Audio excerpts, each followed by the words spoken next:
आज defence acquisition council की अहम बैठक है जिसमें रक्षा उपकरणों की खरीद पर मुहर लग सकती है। क्या है इस बैठक का एजेंडा और किन रक्षा उपकरणों की खरीद को मिल सकती है मंजूरी? इस पर ज्यादा जानकारी के लिए हमारे साथ है लक्ष्मण रॉय। लक्ष्मण जी, बताइए, डिफेंस एक्विजिशन काउंसिल की बैठक में किन प्रस्तावों को मंजूरी मिल सकती है? देखिए, ये जो सबसे महत्वपूर्ण प्रस्ताव है वो है हैमर को लेकर के। दरअसल हैमर जो है ये हथौड़ा मत समझ लीजिएगा, एक तरीके का खास किट होता है और वो किट को खरीदा जाएगा। इस किट का इस्तेमाल होता है जब आप राफेल या फिर LCA तेजस जब चलता है तो उसके ऊपर लगा दिया जाता है मिसाइल या फिर बम। अब वो जहां गिराना है वहीं गिरे, ये कैसे सुनिश्चित करें? तो इसके लिए हैमर एक टेक्निक होता है, टेक्निकल किट होता है, उसको लगाया जाता है। इससे वो बिल्कुल वहीं गिरेगा जहां आप चाहेंगे। तो इस हैमर को खरीदा जाएगा। 600 ऐसे हैमर खरीदे जाएंगे। इस 600 हैमर को बनाती है कंपनी भारत इलेक्ट्रिकल लिमिटेड यानी BEL। तो इससे खरीदे जाने का प्रस्ताव है, इसको मंजूरी मिलने की संभावना है। ये अपने आप में तेजस और इसमें राफेल में लगाया जाएगा। दूसरा जो महत्वपूर्ण प्रस्ताव है उसके तहत आर्मी के लिए करीब 100 लॉन्चर खरीदे जाएंगे, 2000 से ज्यादा मिसाइलें खरीदे जाएंगे, स्टिमुलेटर खरीदे जाएंगे। ये सारी चीजें खरीदे जाएंगे और ये सारी चीज बनाती है BDL यानी भारत डायनामिक्स लिमिटेड। और इन सब के अलावा ड्रोन से जुड़े हुए कई सारे सिस्टम खरीदे जाएंगे, तो उस और ड्रोन खरीदे जाएंगे। तो इन सारे प्रस्तावों पर आज दोपहर में बैठक हुई है और बैठक खत्म हो गई है। जो सूत्र बता रहे हैं बहुत जल्द इसकी औपचारिक जानकारी यहाँ पे दी जाएगी। और ये बैठक दो मायनों में काफी महत्वपूर्ण है। एक तो डिफेंस एक्विजिशन काउंसिल की बैठक हर महीने आमतौर पर हुआ करती है, लेकिन ये कुछ महीने से नहीं हुई थी, तो कई सारे प्रस्ताव पहले से इकट्ठे हो गए हैं, तो उन सबको मंजूरी दिया जाना है। और दूसरा जो है, यहाँ पे रक्षा मंत्री इस बैठक की अगुवाई कर रहे हैं और आत्मनिर्भरता पर इसका खास फोकस रहने वाला है। इसलिए इस बैठक की अहमियत काफी बढ़ गई है। और कुछ ही देर में रक्षा मंत्रालय की तरफ से उम्मीद की जा रही है कि एक औपचारिक जानकारी दी जाएगी कि इस बैठक में किन किन प्रस्तावों को मंजूरी मिली है। जी बिल्कुल, जैसी वो औपचारिक जानकारी हमारे पास आएगी हम हमारे दर्शकों को अपडेट करते रहेंगे। लक्ष्मण जी, आप बने रहिए हमारे साथ। पावर प्रोजेक्ट में इक्विपमेंट की किल्लत को देखते हुए सरकार ने चीन की कंपनियों को बोली लगाने की छूट देने का फैसला लिया है। वित्त मंत्रालय की तरफ से जारी नोटिफिकेशन के मुताबिक अगले 2 साल तक 4 चीनी कंपनियां बगैर रजिस्ट्रेशन भारत के पावर प्रोजेक्ट में इक्विपमेंट देने के लिए बोली लगा सकेंगी। इसका मतलब क्या है, ये जानने के लिए एक बार फिर चलते हैं लक्ष्मण जी के पास। लक्ष्मण जी, इस फैसले के पीछे आखिर क्या वजह है? देखिए, दरअसल इस फैसले के पीछे सबसे बड़ी वजह यह है कि कई सारी सरकारी कंपनियां, चाहे पावर ग्रिड की बात करें, NTPC की बात करें, अलग अलग पावर डिस्कॉम कंपनियां जो है, वो सारी कंपनियां अपने अपने प्रोजेक्ट लगा रही हैं बड़े पैमाने पर, लेकिन प्रोजेक्ट के लिए इक्विपमेंट खरीदने में दिक्कत आ रही थी। दिक्कत इसलिए आ रही थी क्योंकि जिन जिन कंपनियों से आमतौर पर कंपनियां इक्विपमेंट खरीदती थी वो कंपनियां थी चाइनीज। और उसके बाद जब चीन और भारत के बीच में सीमा विवाद हुआ तो सरकार ने एक नोटिफिकेशन जारी कर दिया फरवरी 2023 में, और कहा कि जिन देशों की सीमाओं से हमारा देश लगता है यानी सीमावर्ती देश है, उन देशों की कंपनियां भारत के किसी भी सरकारी प्रोजेक्ट में टेंडर में हिस्सा नहीं ले सकती हैं। हिस्सा लेना होगा तो उनको विशेष मंजूरी लेनी होगी, रजिस्ट्रेशन कराना होगा। तो जाहिर तौर पे चीन की सीमा सटती है, तो चीन की जो कंपनियां थी वो उन सरकारी प्रोजेक्ट में हिस्सा नहीं ले पा रही थी। नतीजा ये निकला कि ये पावर प्रोजेक्ट जो भारत में बन रहे थे, इक्विपमेंट आ नहीं रहे थे, तो पावर प्रोजेक्ट डिले हो रहा था, पावर प्रोजेक्ट बनने में दिक्कत हो रही थी, घरेलू कंपनियां उतना उत्पादन क्षमता कर नहीं पा रही थी कि इनकी जरूरतों को पूरा किया जाए। लिहाजा पावर मंत्रालय ने सरकार से कहा कि इस जो शर्त थी उसमें नियम में ढील दी जाए। उसके बाद सचिवों के समूह की बैठक हुई और फिर ढील देने का फैसला लिया गया और अब जाकर के इस पर एक नोटिफिकेशन जारी किया गया जिसमें कहा गया कि 4 चीन की 4 कंपनियों को इसमें विशेष रियायत दी गई है। TBA energy India, Nanjing electric India, new north east electric India और ताइकई इलेक्ट्रिक इंडिया, इन 4 कंपनियों से पावर प्रोजेक्ट के लिए इक्विपमेंट खरीदे जाएंगे। ये 4 कंपनियां भारत के पावर प्रोजेक्ट में टेंडर में बोली लगा सकेंगी, उनको विशेष मंजूरी की जरूरत नहीं होगी। लेकिन खास बात यह है कि ये छूट जो है सिर्फ और सिर्फ 2 साल के लिए दी गई है। 2 साल के दिए जाने का मतलब यह है कि मान लिया चीन भारत के संबंध काफी बेहतर हो गए, सुधरते रहे ऐसे ही, तो हो सकता है ये अवधि को बढ़ा दिया जाए, या फिर पावर प्रोजेक्ट के लिए जरूरतें खत्म हो जाएंगी तो हो सकता है इस अवधि को ना बढ़ाया जाए। तब तक घरेलू पावर कंपनियों, इक्विपमेंट मैन्युफैक्चरिंग कंपनियों की उत्पादन क्षमता बढ़ जाएगी तो हो सकता है उसको बढ़ाने की जरूरत ना पड़े। तो ये सिर्फ 4 कंपनियों के लिए 2 साल के लिए सिर्फ पावर प्रोजेक्ट के लिए छूट दी गई है। जी बिल्कुल लक्ष्मण जी, आपका बहुत बहुत शुक्रिया इस पूरी जानकारी के लिए।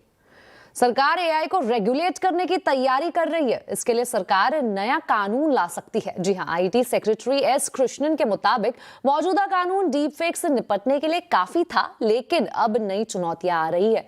इसीलिए एआई के लिए नया कानून बनाने पर विचार हो रहा है। My minister and I, both of us have been on record earlier that we will look at AI regulation when the time is right, and it appears that the time is getting right, and we will start looking at it. The minister has already stated that we will be looking at AI regulation. We believe, and rightly so, that various aspects of existing regulation is something which we could use, and we have used it. We've used the IT rules, we've used other provisions of existing law to address various concerns that AI raises. But now probably the time has come to look at a separate legislation to see how this is done. साथ ही cyber fraud रोकने के लिए कड़े कदम उठाने की जरूरत है, ये कहना है आईटी सेक्रेटरी एस कृष्णन का। उन्होंने कहा कि जब सुप्रीम कोर्ट डिजिटल एड्रेस मामले की सुनवाई कर रहा था तो हमें इस पर काम करने की जरूरत है। इसीलिए सरकार ने व्हाट्सएप, टेलीग्राम और सिग्नल जैसे ऐप्स को नोटिस भेजा है और उनसे पूछा है कि क्या आपके नए फीचर के जरिए स्कैम्स को बढ़ावा मिलेगा। आईटी सेक्रेटरी ने यह भी बताया कि ई रिक्शा की बैटरी बंद किए जाने की खबरें चिंताजनक है। ऐसे में सरकार ने BAT और BMS और दूसरे ऐप को प्ले स्टोर से हटाने के निर्देश दिए हैं। Facility it provides for committing more cyber crimes, which is a very serious issue. The Supreme Court, in the case relating to digital arrests, has taken up that matter, and this is another dimension of the way that cyber crimes can be committed, which is the reason why we have directed WhatsApp to explain why they have this feature, and likewise we have similarly sought explanations from others. So that is the status. Sir, right now we are seeing that e-rickshaws are being somehow being controlled. That is right. I mean, there are a couple of apps which came up to our notice yesterday, and both of them have been taken down from the app stores. तो privacy भी जरूरी, security भी जरूरी। ऐसे में WhatsApp का user name feature सुविधा है या नई दुविधा, समझेंगे शाम 5:57 पर सिर्फ कंज्यूमर अड्डा में। पिछले कुछ दिनों से ई रिक्शा की बैटरी अचानक बंद होने की खबरें सामने आ रही थी, जिससे एक्सीडेंट होने का खतरा बना हुआ था। इसके बाद सरकार ने BAT और BMS ऐप को प्ले स्टोर से हटाने के निर्देश दिए हैं। कैसे ई रिक्शा की बैटरी बंद करता था ये ऐप, बता रहे संवाददाता जावेद मंसूरी। ई रिक्शा वालों के लिए एक बहुत बड़ी समस्या आजकल सामने आ रही है, और वो है एक चाइनीज ऐप, जिस ऐप का नाम है BAT BMS। यानी कि इस ऐप के ज़रिए आप सड़क पर चलती हुई ई रिक्शा को बंद कर सकते हैं। और वो बंद कैसे कर सकते हैं, उसकी तकनीक क्या है, वो भी आपको बता दें। दरअसल जिन ई रिक्शा में लिथियम बैटरी होती है, उसमें एक छोटा, आप यूँ समझिए कि एक दिमाग होता है जो कि मोबाइल से कनेक्ट हो सकता है। आपको बता दें कि वो ऐप ये है। अभी मैंने इस ऐप से एक ई रिक्शा जो आप पीछे देख रहे हैं उसको कनेक्ट किया हुआ है, और मैं उसको अभी बंद कर सकता हूं। आप देखिए वो ई रिक्शा आ रहा है, यहाँ पर मैं स्विच ऑफ इसको करूँगा। ये देखिए, ये ई रिक्शा अब बंद हो जाएगा, चल नहीं पाएगा। ये तस्वीर मैं आपको यहाँ दिखाऊंगा, ज़रा इनका मीटर दिखाएं। ये देखिए बंद हो गया, चलते ये देखिए अब ये बंद हो चुका। कोशिश करिए चलाने की, नहीं चल रहा है। देखिए ये ऑन है, चाबी ऑन है। अब मैं देखिए, अब ये ऑन कैसे होगा, अब मैं दिखाता हूँ। इसको ऑन किया, यहाँ पर ये ऑन किया, अब ऑन हो गया। ये देखिए अब ये ऑन, अब ऑफ कर रहे हैं तो फिर ऑफ हो जाएगा। ये देखिए सीधे तौर पर ये ऑफ हो रहा है, अब चल नहीं पाएगा। एक बार दिखाएं, देखिए अब ये बिल्कुल नहीं चल रहा है। बंटी कुमार है हमारे साथ। बंटी जी, ये पहली बार आपके संज्ञान में कब आया, क्या कोई दिक्कत? सर ये 2-3 दिन से दिक्कत हो रही है। 2-3 दिन से लगातार चलते चलते कहीं भी बंद कर दे रहा है कोई भी। हाँ, अच्छा। कल गोल मार्केट में बंद हो गया था, ठीक है।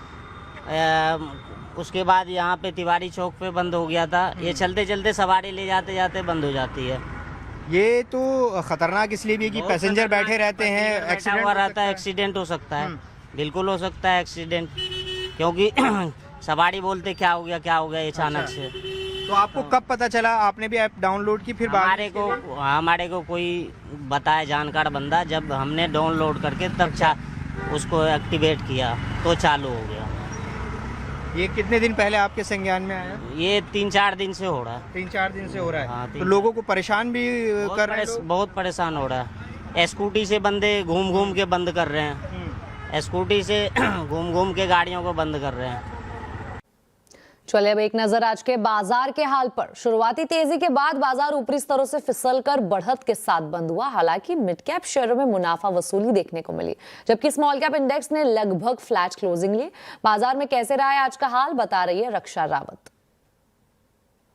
हफ्ते का आखिरी कारोबारी दिन यानी फ्राइडे का सेशन और शुरुआत काफ़ी अच्छी हुई मार्केट की, लेकिन सेकंड हाफ में ऊपरी स्तरों से दबाव देखने को मिला। अगर बात करें लेवल्स की तो निफ्टी यहां पर ऊपरी स्तरों से गिरावट के साथ केवल 100 अंकों की तेजी के साथ बंद हुआ है, लेकिन आज प्रेशर बनाया बैंकिंग ने। शुरुआत फ्लैट हुई लेकिन वहां से गिरावट नजर आई और अब देखें तो निफ्टी बैंक करीब 100 अंकों की गिरावट के साथ क्लोजिंग हुई है। मिड कैप और स्मॉल कैप ने भी आज बाजार का साथ नहीं दिया है और क्लोजिंग लेवल्स देखें तो मिड कैप में 100 अंकों की गिरावट और स्मॉल कैप की लगभग एक फ्लैट क्लोजिंग हुई है। अगर आज के पिक्चर की बात करें, सेक्टोरियल पिक्चर की, तो यहाँ पर क्लियरली आज भी आईटी शेयरों ने बाजार का साथ दिया। आईटी इंडेक्स की बात करें तो करीब 2% के मूव्स देखने को मिले। इसके अलावा financial, reality, metal, oil and gas, capital market, ये सारे इंडेक्स थे जहां पर खरीदारी देखने को मिले। लेकिन आज साथ नहीं दिया पीएसयू बैंक ने, ऑटो काउंटर्स ने, डिफेंस काउंटर्स ने और एनर्जी काउंटर्स ने। लेकिन इंडिया विक्स यहाँ पर देखेंगे आप तो 4% की गिरावट नजर आई और इंडिया विक्स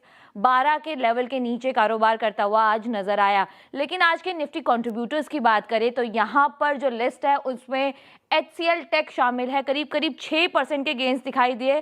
सर्वम के बाद इन्होंने एक और AI डील किया है और इस बार ये डील है यूरोप की कंपनी से, बड़ा करार किया है AI बेस्ड ऑपरेटिंग मॉडल बनाने के लिए, तो वहां से गेंस दिखाई दिए। इसके अलावा max health care, Apollo hospital और बजाज फिनसर्व जैसे काउंटर्स थे जिन्होंने निफ्टी को सपोर्ट किया।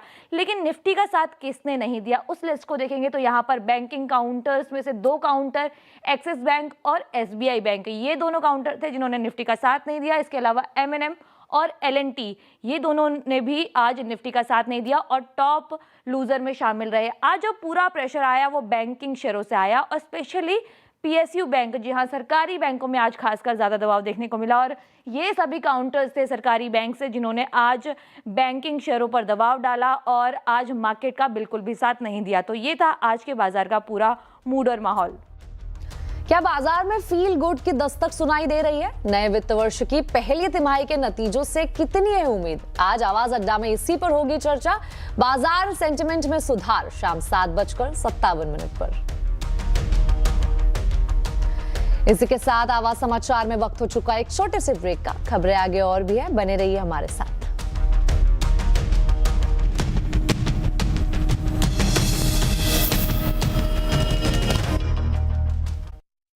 दुनिया की बड़ी अर्थव्यवस्थाएं सुस्ती से जूझ रही है। कहीं महंगाई की चिंता है, कहीं जियोपॉलिटिकल तनाव, तो कहीं निवेश की रफ्तार धीमी पड़ रही है।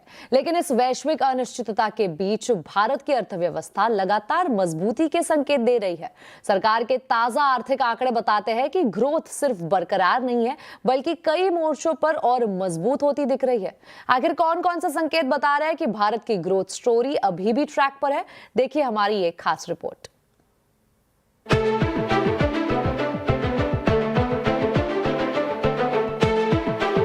दुनिया में अनिश्चितता के बीच भारत की अर्थव्यवस्था सिर्फ मजबूत ही नहीं है बल्कि इसकी रफ्तार भी थमती नजर नहीं आ रही।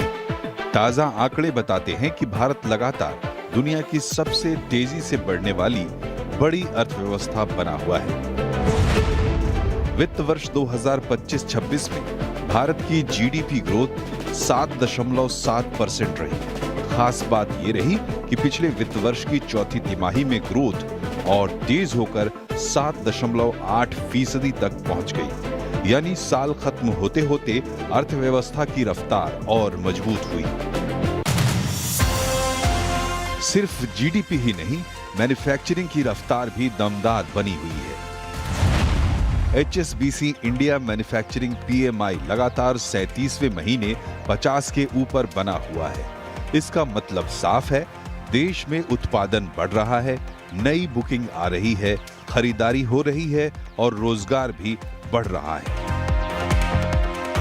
देश की सर्विस इकोनॉमी भी पूरी ताकत से दौड़ रही है। HSBC India services business activity index April में 58.8 से बढ़कर मई 2026 में 59.8 हो गया है। ये नवंबर 2025 के बाद सबसे मजबूत स्तर है। नए ग्राहक, बढ़ते ऑर्डर और एक्सपोर्ट की मांग में सुधार सर्विस सेक्टर को नई ऊर्जा दे रहे हैं। उधर फैक्ट्रियों का उत्पादन भी लगातार बढ़ रहा है। मई में इंडेक्स ऑफ इंडस्ट्रियल प्रोडक्शन यानी IIP बढ़कर 5.1% हो गया। ये पिछले 5 महीने का उच्चतम स्तर है। इसमें सबसे ज्यादा योगदान मैन्युफैक्चरिंग, इलेक्ट्रिसिटी और गैस सप्लाई का रहा। मैन्युफैक्चरिंग में मोटर व्हीकल, इलेक्ट्रिकल इक्विपमेंट और बेसिक मेटल्स जैसे सेक्टर तेजी से आगे बढ़ रहे हैं। वहीं कैपिटल गुड्स में करीब 13% की बढ़ोतरी ये इशारा देती है कि उद्योग जगत निवेश बढ़ा रहा है। सरकार कैपिटल एक्सपेंडिचर बढ़ाने में भी पीछे नहीं है। मौजूदा वित्त वर्ष में पहले 2 महीनों में ही करीब 2.5 लाख करोड़ रुपए का कैपिटल एक्सपेंडिचर किया जा चुका है। ये बताता है कि सरकार का इंफ्रास्ट्रक्चर पर खास जोर है। सरकार के कैपेक्स पुश में रेलवे का बड़ा योगदान है। रेलवे ने अप्रैल मई में 84,000 करोड़ से ज्यादा खर्च किया है। ये रेलवे के सालाना कैपेक्स लक्ष्य का करीब 30% है। रेलवे, सड़क, डिफेंस, टेलीकॉम और दूसरे इंफ्रास्ट्रक्चर सेक्टर में तेज निवेश का असर आने वाले महीनों में भी दिखाई दे सकता है। सरकार की कमाई भी बढ़ रही है, जो मजबूत आर्थिक गतिविधि का बड़ा संकेत माना जाता है। जीएसटी कलेक्शन में मजबूत ग्रोथ देखी जा रही है। जून में जीएसटी कलेक्शन करीब 14% बढ़कर 1,95,000 करोड़ रुपए पहुंच गया।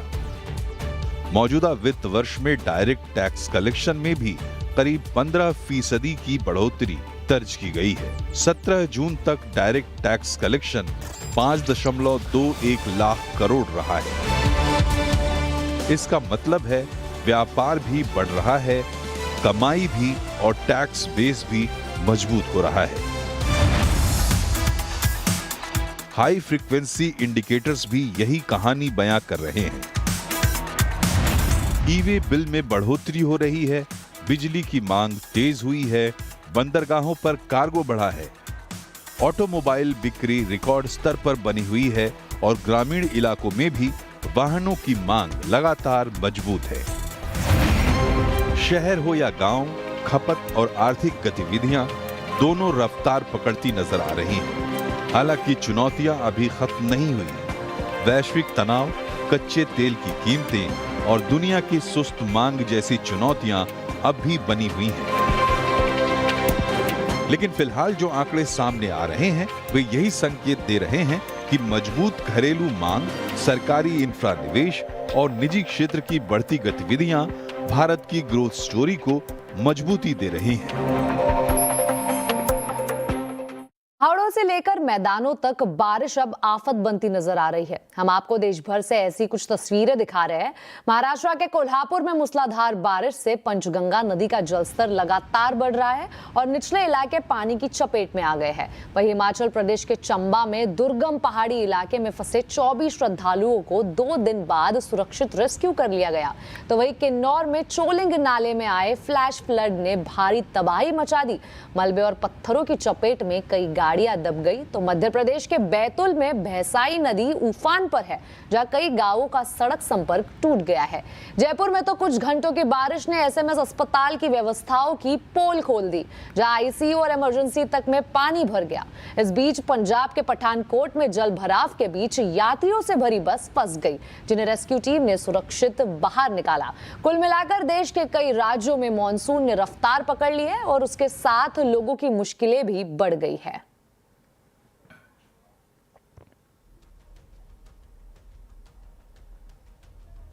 इसी के साथ आवाज समाचार में अभी के लिए इतना ही। आप देखते रहे CNBC आवाज और अपडेटेड रहे खबरों पर हमारे सोशल मीडिया हैंडल्स के जरिए। नमस्कार।